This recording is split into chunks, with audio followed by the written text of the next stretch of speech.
See? So that's what the second half of life is for. Now, I was talking about being in the world but not of the world. And I said in the last video, this is number 3 of a 3-part series, or 4-part, I don't know how many parts it's going to be, but this is part 3. I said that there are 2 ways of experiencing everything. There's a right way, where you go through the world, but the world doesn't go through you. And then there's another way, where the world penetrates and traumatizes and shocks and corrupts and changes you. Okay? And you've experienced quite a bit of that. That's how you fell away from what you once had when you were a little child. That's how you were changed, mortified, petrified, see, downgraded. See, that's what happened. So you need to find a way to be in the world but not of the world. And what you need is God's grace. Let's call it that. And I say that the beginning of it is to be able to find a little bit of mental distance. A little bit of mental distance. So that you're not so close. So that you don't get lost in things. See? And see, this is an example, but I have to give it again because a lot of you have never heard this, even though I've given it hundreds of times. But it's worth saying. There's 2 ways of watching a movie. You go to the movie theater, and you're sitting in your chair. Okay? The right way of watching the movie is to watch the movie lightly. Okay?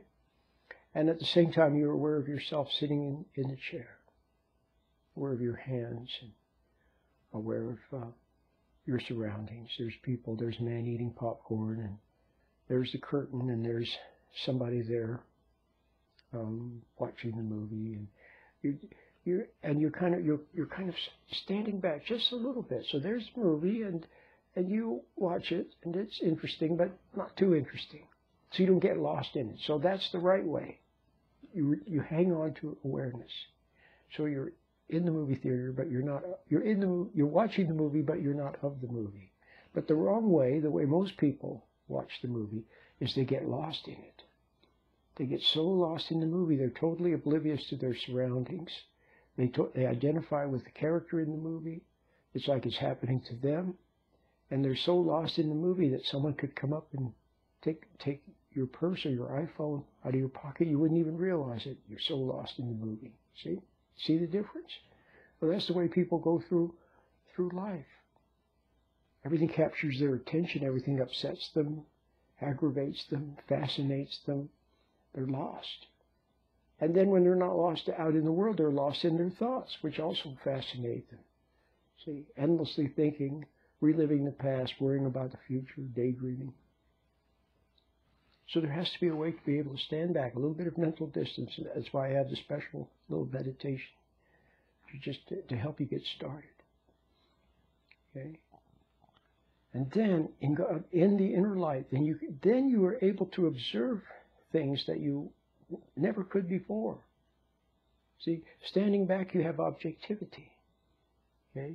And before, when you might have resented someone for what they were doing, even someone in your own family, your parent or your child or your partner, you might have resented them because you were subjective. Everything you took personally and subjectively, and everything irritated you. See? Do you see how the habit of sampling experience to get something out of it, to get pleasure, to get excitement, to get intense feelings, see, to get some value for your ego, sampling, listening to gossip, so you might hear something that then you could impress other people with. See? So that kind of an attitude of your ego wanting to sample and to judge other people, look at what he's doing, and resent, to feel the judgment, okay? See? So no more of that. You have to stop doing it. But in order to stop doing it, you have to have a little bit of objectivity. So now, like I said, now you see a person who before you would have resented them for something. Now you just see that they're just a person. And you see they're not deliberately doing it to upset you. They can't help themselves, whatever they're doing. You see that they're lost. You look around the world, you see people that lost sheep. You once hated them, resented them, judged them. Now you see they're lost sheep. You don't hate them anymore. You see how objectivity adds understanding?